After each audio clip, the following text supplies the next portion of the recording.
4장 23절로 30절. 제가 한 절 읽고 여러분 한 절 읽어주십시오.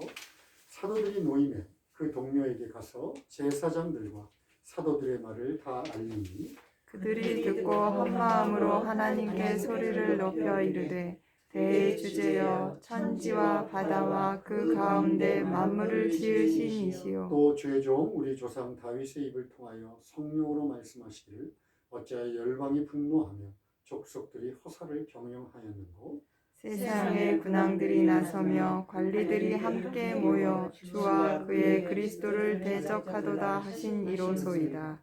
과연 헤롯과 본디오 빌라도는 이방인과 이스라엘 백성과 합세하여 하나님께서 기름 부으신 거룩한 종 예수를 거슬러 하나님의 권능과 뜻대로 이루려고 예정하신 그것을 행하려고 이 성에 모였나이다. 주여 이제도 그들의 위협함을 굽어보시고 보시옵고 또 종들로 하여금 담대히 하나님의 말씀을 전하게 하여 주시오며 손을 내밀어 병을 낫게 하시옵고 표적과 기사가 거룩한 종 예수의 이름으로 이루어지게 하옵소서 하더라.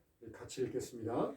빌기를 다음에 모인 곳이 진동하더니 무리가 다 성령이 충만하여 담대히 하나님의 말씀을 전하니라. 아멘. 오늘 하나님의 말씀의 설교 제목은 하나님의 확성기라는 제목으로 설교를 같이 나누고 싶습니다.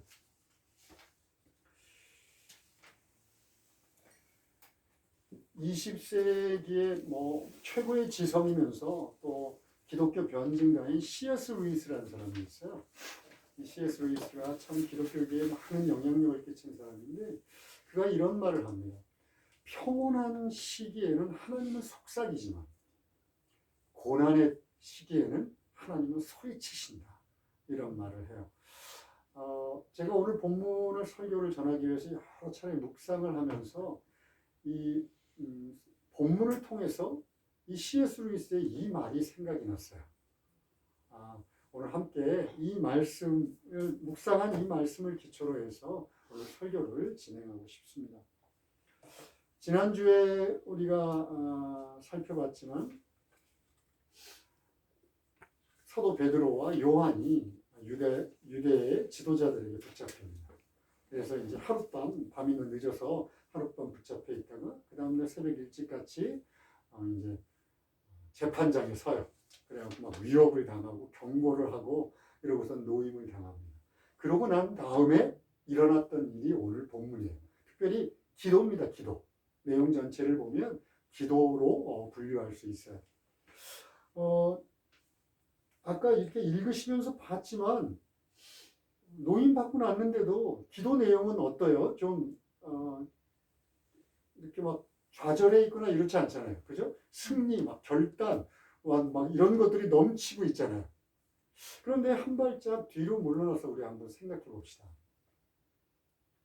예수님이 붙잡히시고 나서 십자가에 달리고 난 다음에 초대교회를 이루고 있던 성도들, 사도들을 포함해서 성도들은 다 도망갔어요.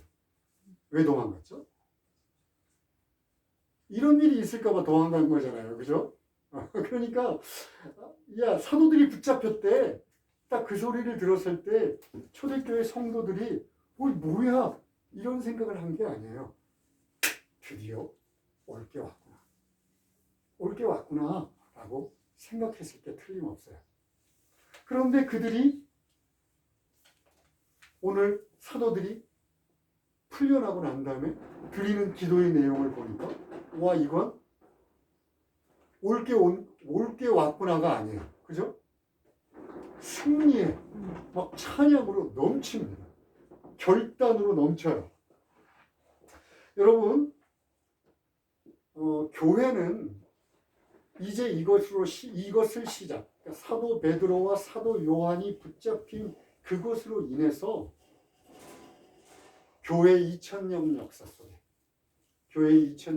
속에 일관되게 흐르고 있는 박해와 고난이 시작됩니다. 그렇잖아요. 우리가 알고 있는 바와 같이 막 순교를 당하잖아요. 자신들이 살고 있는 사회에서 따돌림을 당합니다. 왜? 예수 믿었다는 것 때문에, 그리고 예수 증거했다는 것 때문에.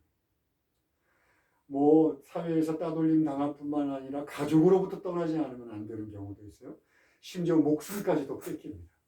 자, 그런데 우리가 계속 얘기하지만 그렇게 비관적인 것 같지는 않아요. 도대체 무슨 일이 그들에게 일어났길래, 무슨 일이 그들에게 일어났길래 이렇게 예수가 십자가에 달릴 따위 상황과는 180도 바뀐 일이 일어날 수 있었을까요? 뭐 여러분들 마음속에 딱 드는 생각이 있죠. 오순절에 성령이 임했잖아요. 맞습니다. 그것을 전제로 합니다. 그것을 전제로 하지만 오늘은 좀 더 본문을 통해서 구체적으로 함께 한번 알아봤으면 좋겠어요. 여러분, 고난이 반가우신 분이 있나요? 쓸데없는 질문을 하고 있죠, 제가. 고난은 예수 믿는 것 때문에 닥쳐오는 고난만이 아니라 우리들이 그냥 이 세상을 살다 보면 고난을 겪을 때가 있어요. 근데 고난은 그렇게 반가운 일이 아닙니다. 그런데 성경은 인생을 자주자주 광야다 이렇게 비유를 해요. 무슨 말일까요? 괴롭고 어렵다는 얘기죠. 광야길. 광야는 어떤 거냐면 길이 없고 그냥 돌투성이고 먼지 바람이 일고 곳곳에 위험이 산재한 곳이에요. 거기를 걸어가야 되는 거예요. 그런데다가 낮에는 막 50도를 육박하는 내리쬐는 태양 밑에서 걸어가야 합니다. 물도 없어요. 그런데다 밤이 되면 또 영하로 떨어져요. 희한한 동네야. 그러니까 살을 에이는 듯한 추위도 견뎌야 합니다. 이 정도로 어렵다 이런 얘기예요. 근데 성경 곳곳을 보면 특별히 요즘 우리가 새벽 예배 내내 배우고 있는 시편을 보면 육체적인 고통, 뭐 정신적인 고통, 또 사랑했던 사람들과의 이별, 그리고 믿었던 사람한테 배반을 당하고 정말 인생에서 겪어야 되는 수많은 고통들, 그리고 자신의 죄로 인한 죄책감, 그런 몸부림들이 아무런 여과장치도 없이 우리들한테 그냥 막 던져져요.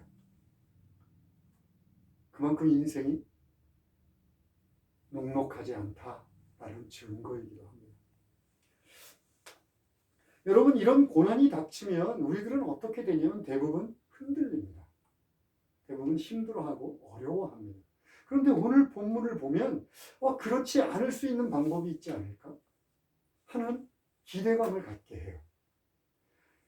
이 초대교회에 닥쳤던 이 고난은요, 그냥 우리들이 지금 이 시대를 겪으면서 예수 믿고 어렵다 이런 개념이 아니에요. 좀 전에도 제가 말씀드렸지만 목숨을 걸어야 되는 일입니다. 그런데 그 고난 속에서도 승리의 찬가를 부르고 있는 것 같아요. 뭔가 비밀이 있지 않을까? 오늘 본문에서 그 비밀을 여는 열쇠, 또 두 가지를 제시합니다.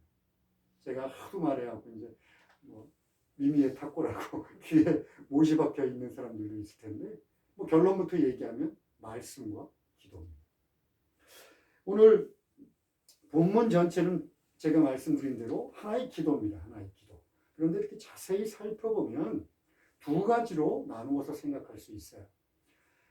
그 두 가지를 좀 구체적으로 알아보기 위해서는 두 가지 단어에 집중할 필요가 있는데, 첫 번째는 27절에 과연입니다. 과연. 여러분, 과연 이렇게 시작되면 어떤 생각이 들죠? 어떤 문법인가요? 역시 틀림없이 이런 거잖아요. 그죠? 이 과연이라고 하는 그리스도 원문은 뭐가 되냐면 에피에레세이아라는 단어예요. 그러니까 에피는 무엇 안에 무엇을 기초로 해서 무엇을 향해서라는 뜻을 갖고 접속사고, 에레세이아는 진실, 사실, 진리 이런 뜻을 갖고 있어요. 그러니까 이걸 좀 이렇게 편하게 얘기하면 이렇습니다. 25절, 26절에 있는 성경의 말씀들, 성경에 미리 예언되어 있던 말씀들이 과연 27절, 28절 자신들의 인생이나 신앙에서 그대로 드러나고 있잖아 라는 얘기예요. 그러니까 하나님의 말씀, 이 고난이 닥치기 전에 자신들이 알고 있던, 배우고 있고 또 묵상했고 암송했던 그 말씀들이 자신들이 겪고 있는 고난을 보니까 그대로네? 그것이 바로 이 과연이라는 말에 들어가 있습니다. 사실로 드러났다. 진실로 드러났다라는 깨달음이에요. 이 깨달음이 왜 중요하냐면 그들의 인생을 두 가지 면에서 완전히 바꿔버리기 때문에 그렇습니다. 첫 번째는요. 보세요. 하나님의 말씀대로 모든 것이 이루어져. 그렇다면 우리가 겪고 있는 이 고난도 하나님이 다스리고 계신 거네? 라는 생각이 들어옵니다. 야, 하나님이 다스린다면 두려워할 필요 없는 거 아니야? 만약에 아무런 이유도 없이 이런 일이 일어났고 아무런 정보도 없이 이런 일이 일어난 것이 아니라 하나님이 몇백 년 전에 몇천 년 전에 이루어질 것이야 라고 얘기했던 대로 그대로 이루어지고 있다면 걱정하지 않고 안심하면 되는 거 아니야? 라는 생각이에요. 그런데 성경에서 안심하다라는 이 말은요, 단순하게 살았다 이런 개념이 아닙니다. 예수님께서 오병이어, 그러니까 떡 5개와 물고기 2마리로 5,000명을 먹이시는 기적을 행해요. 사복음서에 다 기록된 기적입니다. 자, 그런데 막 들떠있는 제자들을 막 서둘러 갖고 갈릴리 저편으로 보내버립니다. 그리고 서둘러 갖고 예수님이 자꾸 서두르니까 할 수 없이 배를 타고 가다가 폭풍우를 만나요. 그리고 대부분 갈릴리 호수의 어부들이었던 이 사람들이 견디지 못해서 거의 반 죽음이 됐어요. 그런데 예수님께서 갈릴리 바다를 걸어오십니다. 그러면서 그들에게 이렇게 얘기합니다. 안심하라, 내니 두려워하라. 여기서 근데 이 안심하다라고 하는 이 단어는 그리스어로 살세오인데 원래 뜻은 뭐냐면 용기를 내라. 용기를 내라. 성경에서 안심해, 평안해 라고 할 때 이 말은 용기를 내. 두려워하지 마. 그래서 항상 안심과 두려워하지 말라는 같이 붙어 다닙니다. 우리가 잘 아는 이사야서에도 두려워하지 마. 놀라지 마. 라고 얘기하면서 내가 너를 도울 거야. 용기를 내. 라고 얘기하는 거랑 똑같습니다. 그러니까 모든 것을 하나님이 다스리고 있다면 나는 두려워할 필요 없이 용기 있게 또 다른 한 걸음을 내디딜 수 있겠구나 라는 거예요. 그들이 여태까지 움츠려 있던 생각들을 완전히 바꿔버리는 계기가 됩니다. 또 하나, 사도들이 또 초대교회 교인들이 예수님이 붙잡히시고 난 다음에 막 여기저기로 다 도망가요. 물론 두려움 때문에 도망갔습니다. 자기들도 이와 같은 일을 당할까 봐 두려움 때문에 도망을 가요. 그런데 또 하나 그들이 도망갔던 이유가 있어요. 뭘 어떻게 해야 될지 모르는 거예요. 여러분, 우리가 성경을 통해서 사도들은 십자가의 사건에 대해서 잘 알고 있을 거라고 착각하기 쉬운데 예수님이 붙잡혀서 십자가에 달렸을 때 그들은 너무 당황스러웠어요. 한 번도 상상해 본 적이 없어요. 그들에게 사전에 예수님은 오셔서 이렇게 해서 죽을 거야 라는 정보가 전해지지 않았어요. 예수님이 얘기했을 때도 그들이 십자가를 생각해 본 적이 없어요. 그리고 예수님이 메시아라는 것에 대해서 다른 유대인처럼 승리를 이루시는 메시아라고 생각하지 십자가에 달려 패배자처럼 죽을 거라는 생각은 전혀 하지 않았습니다. 그런데 갑자기 예수님이 붙잡혔어요. 그래갖고 모든 기대가 산산조각이 나버렸어요. 그때 그들은 당황해서 어쩔 줄을 모릅니다. 도대체 어디로 가야 할지 뭘 해야 될지 알지 못합니다. 결국 도망가는 걸 선택하는 거예요. 그런데 오늘 이 말씀처럼 과연 이렇게 이루어졌구나 라는 생각이 들면요, 좀 패턴이 바뀝니다. 뭘 해야 될지 몰라, 어떻게 하면 좋을지 몰라 당황했던 데서 패턴이 바뀌어요. 성경의 말씀대로 하면 되는 거구나 라는 당위성을 얻게 됩니다. 모든 게 여태까지 하나님의 말씀처럼 이루어진다면 그 다음도 역시 하나님의 말씀처럼 이루어질 거야. 그렇다면 하나님의 말씀에 따라서 행동하면 그걸로 괜찮구나라는 거예요. 내가 그러면 하나님의 뜻대로 하는 게 뭘까라고 하는 것이 29절, 30절의 기도예요. 하나님이 다스리시고 계시다면 나는 하나님의 뜻에 따라서 그 하나님의 뜻을 쫓아 살면 되겠다. 그 마음을 고백한 것이 29, 30절입니다.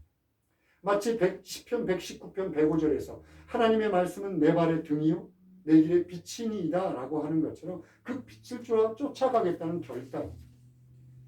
자, 이것을 통해서 두 번째, 우리가 두 번째 열쇠를 한번 봅시다. 하나님, 두 번째 열쇠는 기도예요. 기도. 31절에 빌었다라고 하는 기도. 고난을 당하면 누구나가 기도를 합니다. 누구나가. 이 초대교회 교인들도 지금 기도하고 있어요. 그런데 29, 30절을 가만히 한번 보세요.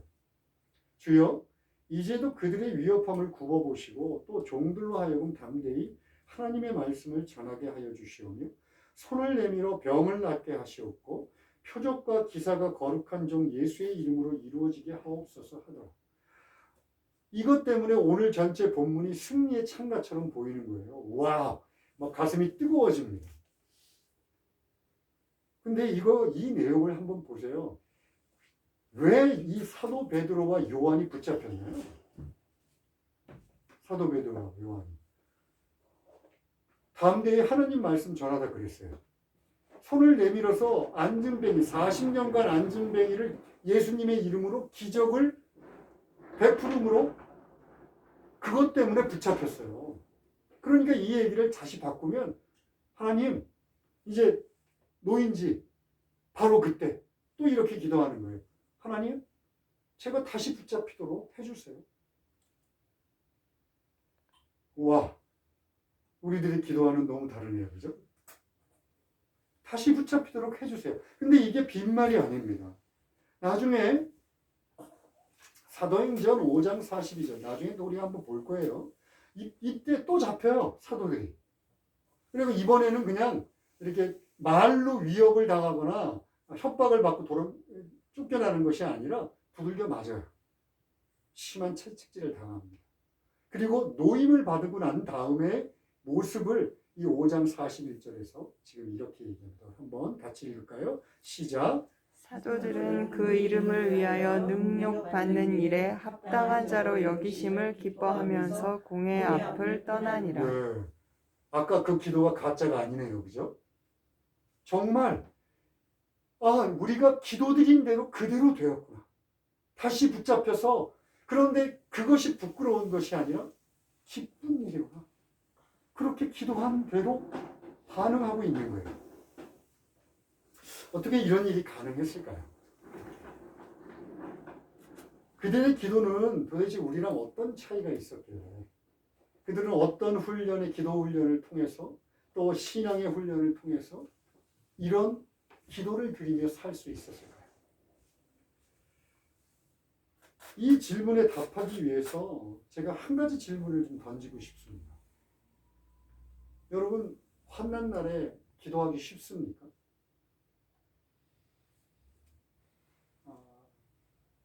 또 쓸데없는 질문을 한다 이렇게 생각하시죠. 그럼 환난 날에 기도하지 그러면 기도 안 하는 사람 있냐? 뭐 이렇게 얘기하실 것 같아요. 제가 이 질문을 하는 이유는 평상시 여러분 기도를 할 때 하나님 자체를 간구하며 기도하십니까? 아니면 하나님이 주실 선물, 그 달콤한 도우심, 그것을 소망하면서 기도하십니까를 묻고 싶기 때문에 그래요. 여러분, 고난이 닥치면 사람들은 기도하는 게 쉽지 않습니다. 특별히 하나님을 찾으며 기도하기가 쉽지 않습니다. 제가 이런 얘기하면 아닌데요? 고난이 닥치면 저는 무조건 기도하는데요? 그런 분들도 계시죠. 제가 얘기하고 싶은 것은 고난이 닥쳤을 때 하나님 이 문제를 해결해 주세요. 하나님의 선물을 받게 해주세요. 내가 이것을 하나님이 주시는 도우심만을 간구하는 하나님의 도우심을 받도록 해주세요 라고 하는 기도 말고 하나님, 제가 이 고난 중에 하나님을 사모합니다. 내가 이 고난 중에 하나님이 계시면 모든 것을 다 견딜 수 있습니다. 라고 기도하느냐를 묻는 거예요. 많은 사람들이 기도는 하나님께로부터 뭔가 받는 거라 생각을 해요. 그래서 그 달콤한 맛, 하나님이 도와주시고 병 고쳐주시고 뭔가 선물을 주시고 나를 강하게 하시고 하는 그것의 맛이 들이면 고난 중에는요, 기도는 포기하기 쉽습니다. 왜냐하면 저나 여러분이나 인정할 수밖에 없는 것이 고난은 오래 지속되는 경우가 많습니다. 우리가 열심히 기도해도 고난은요, 인내를 필요로 해요. 인내를 필요로 합니다. 잘 해결이 되지 않을 때가 많습니다. 내가 생각한 방향으로 해결되지 않는다는 얘기를 하는 거예요. 내가 원하는 방향대로 해결되지 않을 때가 너무 많습니다. 그럴 때 하나님이 주시는 달콤한 만을 원하고 기도했던 사람은 하나님 자체를 원했던 사람과 극명한 차이를 이룹니다. 하나님이 주신 달콤함에 기대했던 사람은요, 시간이 길어지고 응답받지 않는 것처럼 보이지는 시간들에 견디지를 못해요. 그러니까 어떻게 되냐면 기도를 포기합니다. 그리고 냉담해져서 그냥 교회를 왔다 갔다 아무런 감정도 없어요.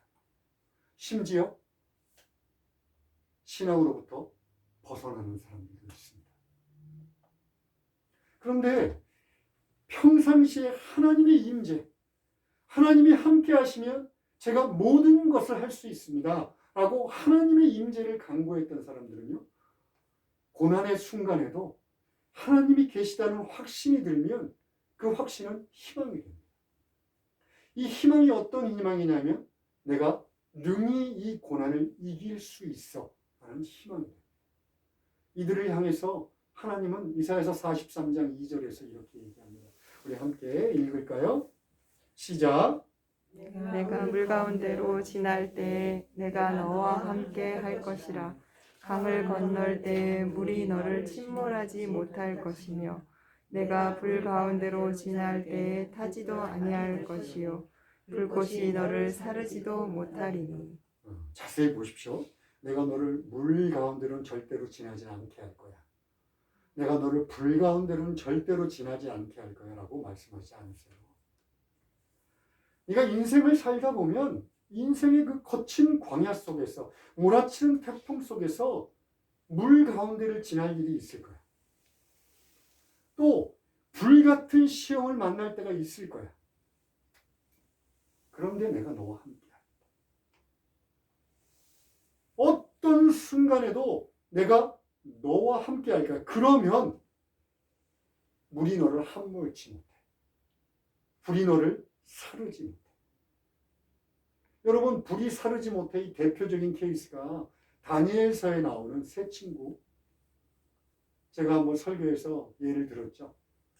우상한테 절하지 않는다는 이유 때문에 7배나 뜨거운, 평상시보다 7배나 뜨거운 풀무불에 던져집니다. 3명이 던져져요. 그런데 풀무불에 던졌던 왕, 느부갓네살 왕이 딱 지켜봤더니 그 안에 4명이나 있네. 그런데다 이것들이 다 묶인 상태로 집어 던졌는데 다 돌아다녀. 그 중에 한 명은 마치 하나님의 아들 같아. 이사야서의 이 43장 2절의 말씀이 그대로 드러나는 겁니다. 여러분, 그렇게 눈으로 보이는 상황도 있지만 우리들의 인생도 이렇지 않습니까? 하나님은 얘기합니다. 네가 나를 사모해? 나의 임재를 바라구나. 그러면 걱정하지 마. 내가 너와 함께하라. 설사 네가 생각한 방향은 아닐지 모르지만 넌 절대로 물이 너를 침범하지 못해. 네가 원하는 그 달콤함은 아닐지 모르지만 너는 불에 절대로 사르지 않을 거야. 걱정하지 마. 이것이 바로 내가 무엇을 기도하며 살았는가? 내가 신앙생활하면서 기독교인이라고 하면서 교회를 왔다 갔다 하면서 하나님께 열심히 기도했는데 내가 무엇을 기도했는가에 따라 나누어져 있는 차이. 그래서 도움만 바라고 달콤함만 많은 것은요, 하나님한테 기도하지 않는 사람들도 다 합니다. 이 세상의 모든 우상들이 그걸 주겠다고 합니다. 자, 그런데 오늘 저는 여기까지 보면 그래, 그 사람들은 신앙이 정말 좋은 사람들이구나, 대단한 사람들이네, 부럽다, 이런 생각으로 그치게 될 거라고 생각합니다.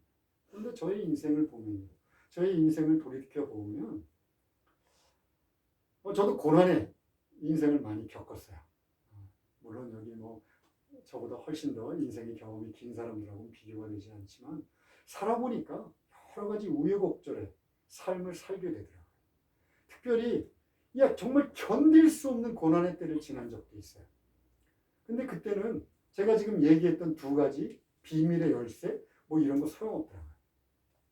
말씀이니 기도니 이 목회자가 이렇게 얘기해도 되나? 단상에 서서 아무런 소용이 없어요. 전혀 도움이 되지 않는 것 같더라는 얘기예요.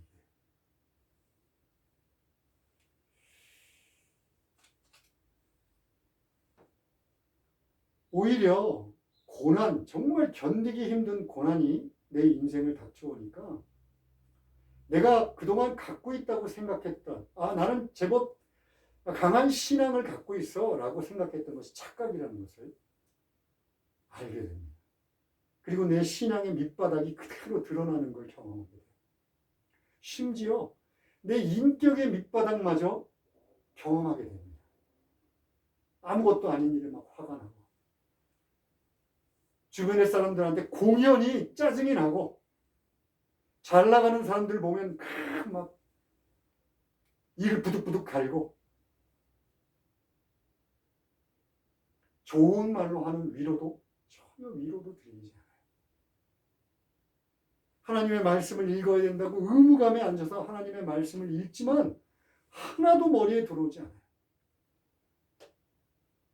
기도해야 돼. 그런데 주여, 이 말밖에는 나오지 않아요. 기도 나오지 않습니다.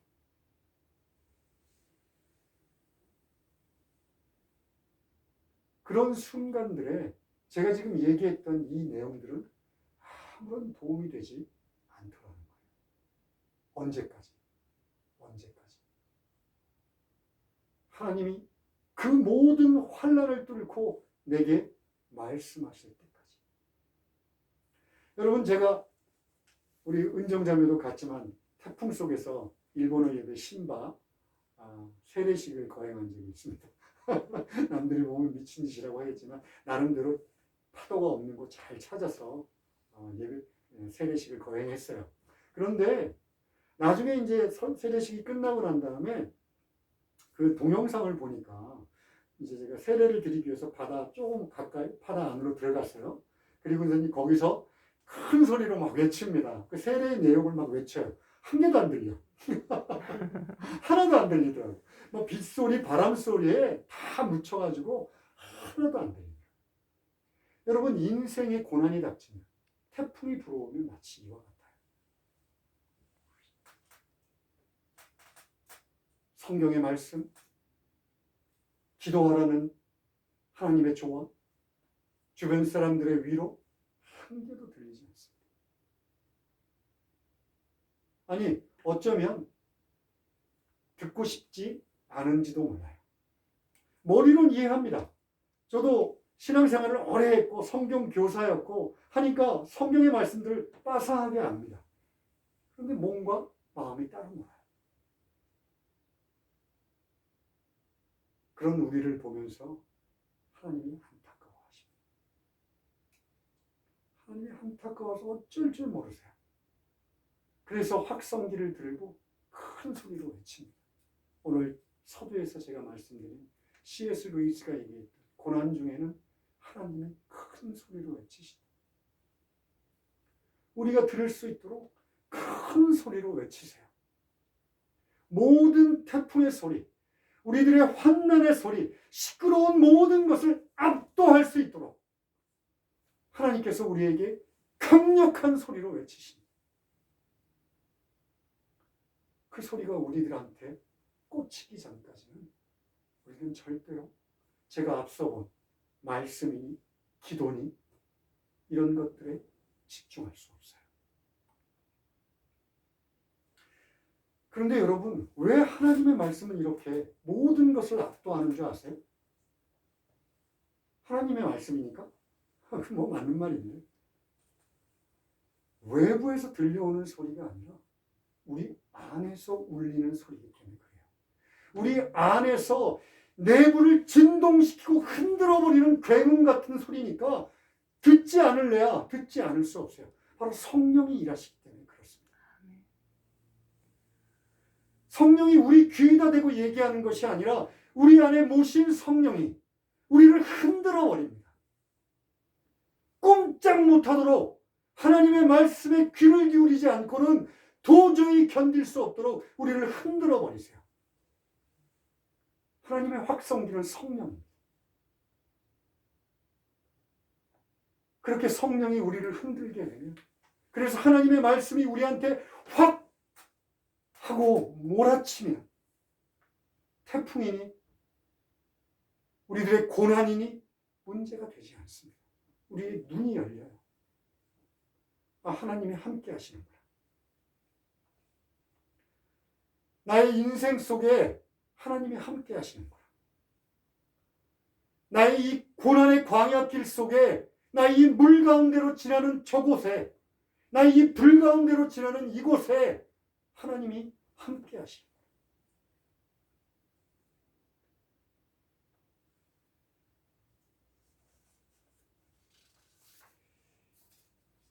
저는 3년 한 7개월 동안 광야를 통과하면서 불면증에 시달렸어요. 너무나 힘들고 어려운 시기를 지났습니다. 그런데 불면증이 딱 끝나고 광야가 끝나고 뒤돌아보니까 나는 나 혼자 걸어갔다고 생각했는데 곳곳에 예수 그리스도의 발자국밖에는 보이지 않았습니다. 나는 내 앞에 비추는 하나님의 말씀인 등만 의지해서 간신히 걸어왔다고 생각했는데 뒤를 돌아다 보니 내 인생길을 환하게 비추고 계셨던 하나님의 말씀의 빛이 있다는 것을 그때 깨달았습니다.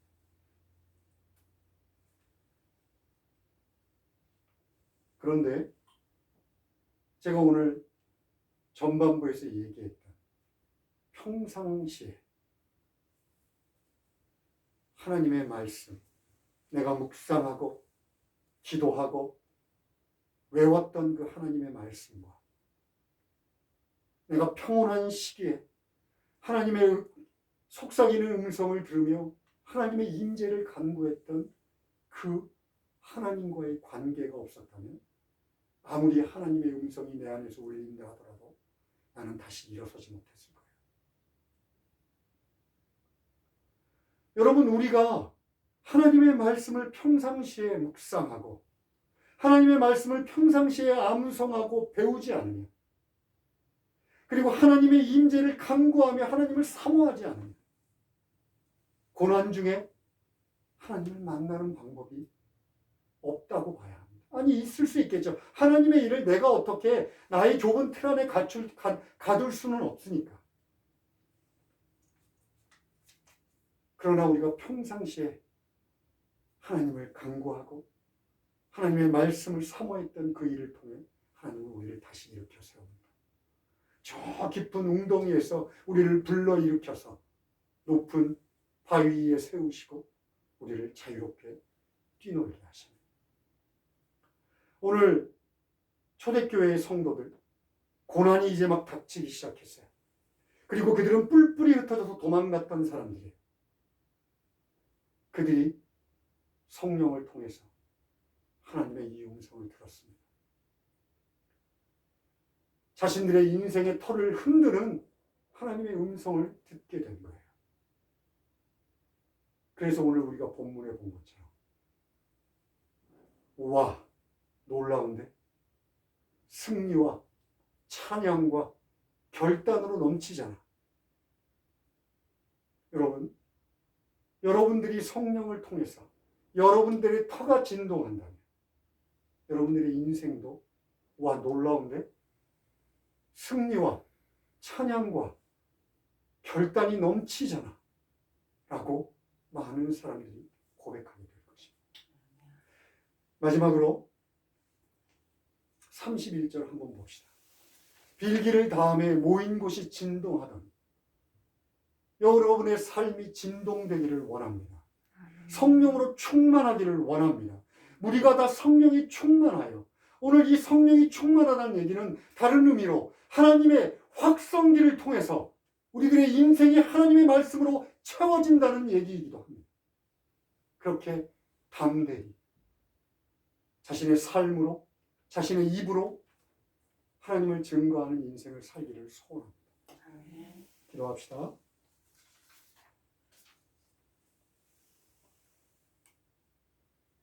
하나님 아버지, 저희들이 연약하고 참으로 어디로 가야 할지, 무엇이 옳은 길인지 알지 못해서 방황하고 삶의 고난이 우리를 염려로 빠뜨릴 때에도 하나님은 늘 저희와 함께 하십니다. 우리 안에서 말할 수 없는 탄식으로 울리고 계시는 성령을 통하여 우리에게 말씀하십니다. 주님, 그 음성에 귀 기울일 수 있도록 저희들을 축복하시고 은혜를 부어 주시옵소서. 예수님의 이름으로 기도합니다. 아멘.